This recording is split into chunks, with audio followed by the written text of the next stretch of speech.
Yo, what's up kamay? Panibagong vlog na naman tayo ngayon. At 5 days to go na lang tapos na yung ating challenge. Sobrang thank you sa lahat ng sumuporta sa ating channel mamay, sa mga nanood ng vlogs natin, nag-replay, hindi nag-skip ad, sobrang thank you. Tapos lalo na kinano, Isprakatak sa Planet So Weird, sobrang thank you. Siyempre sa opportunity na mapasali ako dito. Whatever is the output, tayong magbe-benefit, ako po magbe-benefit nun.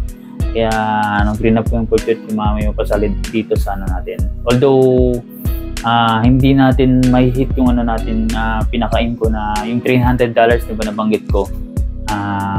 Kumbaga malayo tayo doon. Ang na natin ngayon, ang iniin ko na lang is mag-credit ako ng $100 kasi na-visa sa update yata ni Isprakatak na sa 17 na tayo. So $30 pa yung natin na kailangan natin ma-achieve within 5 days. At hopefully makuha natin yon. At sabi ko nga 4 days ago, 4 days na rin tayo hindi walang vlog eh. At nag-create lang tayo ng short video. So 4 days ago, umuwi kami ni Mrs. sa Luciana para bisitahin ng anak namin, si Siana. Tapos yun nga, nagkaroon ng konting banding. Dapat ang gublog ako, sumama yung paramdam ko namin, kaso-kasuhan ko. Lalong baywang ko mga may sumakit. May stiff neck pa ako, tapos umuulan. Dapat plano ko mga ihiramin ko yung e-bike na ginamit ko dun, di ba, sa vlog natin. Ihiramin ko yun kasi pinapahiram sa akin para magamit yung e-bike na yun. Para siya maging basta magamit siya. So hindi natin gamit, di ba, nang umulan, tapos masakit ang mga kaso-kaso mga sa engine yata mga hopefully ito gagawa na tayo ng simple vlog mga dito lang tayo sa inupa na bahay. So tineck ko lang yung mga sa taas, yung mga pansin nyo ngayon kung tumutulo, diba, naglagay tayo ng palanggana. So yung higa natin parang Japanese style, nasa lapag lang tulog kina-japper. Yan. Dito naman mga dapat mag-vlog ako sa labas. O yung umulan naman. Yan, balik ako sa inyo mga gabi na eh. Yan, sinami mga yan, ang natin, transportation natin. So, ayan. Kakatila lang na yung pusa natin mga yan, biktima tayo niyan. Kalmot. So, kinalmot na naman ako nung kagabi. Galing yun sa pakipagbabagan. Nakipag-away yan ng kahapon. 25 ngayon, 24. Dalawang pusa. Nakipag-away siya. Nadihado siya mahamay na stress yung niya eh. Yung sarili niya, naglagas yung mga balahibo. At sumama yata ang pakiramdam. Nagpahinga dito. Walang gana kumain mahamay. Nakipagbabagan eh. So, yan ko muna maka-recover ba sa niya sa stress. So tayo naman mamay dito lang mag-vlog, sit down vlog, pero hindi tayo magre-review ng revenue update. Kumbaga meron tayong magchichika-chika lang tayo at ito na gagawin na natin sa vlog.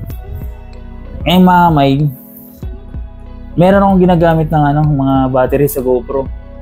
So ang problema ito ilang beses ko try mamay dito sa GoPro 10 natin, hindi talaga na gana. Ever. Naka-charge to, full charge, hindi na gana. So ito naman gumana ng bagya. Meron pa akong isa nito, yung natanggalan dila, yun ang gumagana. Natanggal nga lang dila mamay, lumubo yung battery. Ngayon, na-stuck dito sa GoPro. Ang ginawa ko, pinalamig ko yung GoPro, pati yung battery lumamig, tinanggal ko yung memory card, saka ko tinaktak, natanggal siya. So hindi na siya makapakinabangan, hindi na magagamit kahit na working pa siya. Wala na lumubo na yung dila, wala na. So ito naman mamay, gumana, tapos hindi na gumana ngayon. So baka compatible lang to sa GoPro 9 mamay. Baka may viewers tayo dyan na i-try nyo kung meron kayong GoPro 9. Pwede nito arborin sa akin. At meron po naman akong isang battery dito sa GoPro 10 na kasama talaga dito. Ito muna yung pagtsatsagayin ko na gagamitin. Pag once naka-LL tayo, bibili tayo kasi malaga tong GoPro 10 mga may investment to eh. So, ito kasi, mamay, binili natin to. Bali 12 ito, mamay. Yung 4 nasira na, yung 2 nandun sa GoPro 9 natin ang binenta. Ayun, ganun siya. At tip ko lang, mamay, kasi isa sa mga pag once na nagagamit ang GoPro, mas maganda na i-cut nyo yung pag-vlog 5 minutes para may iwasan yung minute ng GoPro kasi nainit to, pati yung battery na nainit. So, may tendency na na pag uminit, lumobo yung battery. So, may stock siya dun sa loob. So, ganun siya. Ano nyo lang, kaya nyo naman pagtagpi-tagpin sa editing eh. So, ganun lang gawin nyo. Para may iwasan yung paglobo. At ito mamay, malaking tulong sa sitcom vlog natin. Matagal yung ito, yung battery life. So, actually, 2 yun, no? Diba? Noong unang yung pagtingin ko sa internet, kala ko peke iba or lang, parang scam. Kasi mura lang 200 at 300. Naka-sale. Nung dumating sa akin, kala ko mabilis masira. Hindi pala. So, legit siya may TNW yung brand. At meron nakita din si Mrs. na parang tripod na moving facial recognition. Pag wala kayong videographer, pwede nyo gamitin yun. Parang hindi siya gimbal mahamay. Kasi yung gimbal gumagalaw din eh. So siya tripod na gumagalaw. Facial recognition ng ang picture. So sabi ni Mrs. mura lang daw. Kala ko 150, bibiling ko sana kasi para tulad dito. Nakastagnan lang siya. Pwede natin magamit mahamay. Kaya tumatayo ako. Sumusunod yung cellphone ko nasaan. Makaka-capture tayo. Kaso lang mahal ski. Hindi naman sobrang mahal. Kumbaga wala tayong doon. Saka na yun. So yun. Kaya may mga si Tito Pogs may meron kami plano na nabanggit na namin sa nabanggit ka sa live o sa vlog ko. Yung plano namin mag Laguna Loop. Pag once na sabi nga if time permits yung schedule ni Tito Pogs kasi busy yun, weekend lang ang availability nun. Siyempre, isa rin target namin sa makapunta sa Batangas, Bukana, mag-travel vlog dun. Magkaroon kami ng pondo dun sa travel vlog namin later on. Kasi mag-feature kami 2 to 3 towns dito sa within Laguna para may feature natin sa vlog natin. Malay merong makakapanood dito na gusto magbakasyon or may gusto punta ng mga tourist spot, malay mo matsambahan natin na may picture natin sa vlog natin at yun ang maging reference nila sa pagpunta dito. So yung mga tourist spot, masasarap na lugar na puntahan o kainan, so baka may picture natin sa sa Laguna Loop. So yun yung namin sa mga purpose. Kaso lang kailangan natin doon yung i-align yung schedule tapos yung budgeting. So later on pa naman yun. Yun ang namin plano niya dito po. At syempre makagain na kami ng maayos na revenue sa vlog. Malay mo, di ba? Hindi natin yung alam kasi niche ko mamay ngayon, temporary. Itong vlog, itong ginagawa ko. Pero ito mamay, for sure, hindi naman tayo mag-review yung revenue update. Nagkwento lang ako mamay. So, for sure, hindi tayo makakakuha dito na mais na views mamaya na lang to. Kumbaga, at least meron lang akong update na nag-ano lang ako sa inyo. Nag-kwento ba sa natin sa buhay-buhay. So, inulit ko mamay. Baka, kasi may nangumusta sa akin eh. Hindi ko alam kung makakalimutan niya kung content creator ko yun or this is our family or kakakilala ko. Nangumusta sa Pares. So, wala na po. Sarado na yung Pares mamay. Kumbaga, hindi natin kinaya yung operational expenses. So, kumbaga, yun nga. Wala tayong mahabang PC para i-sustain pa. So, kung may talaga ako mahaba yung PC ko mamay, tayo pa yung Pares. Kumbaga, pwede pa siya makasalida or mabuhay kasi siyempre may pundo ka pang pambanto eh.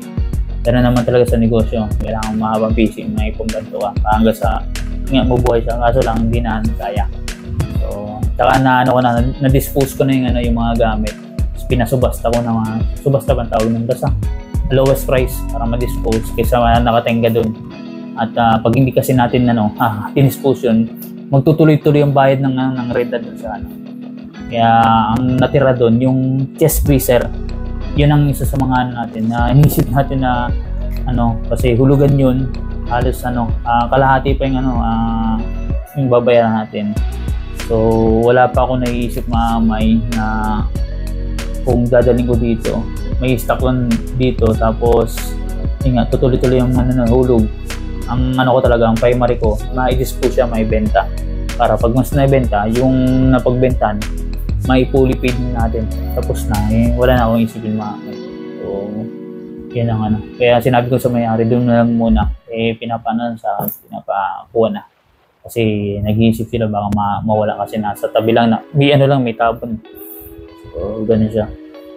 Sana man ako ma-dispose yan para at least okay na. Wala naman tayo paglalagyan Pag once na naglagay ako dito ng ice for sale, wala din nakibili mamay kasi kapag namin dito dati nag-ice for sale, wala nabili mamay. Ice candy, pwede, pero wala Talagang tayo, dumating sa punto mamay, rock bottom. Talagang na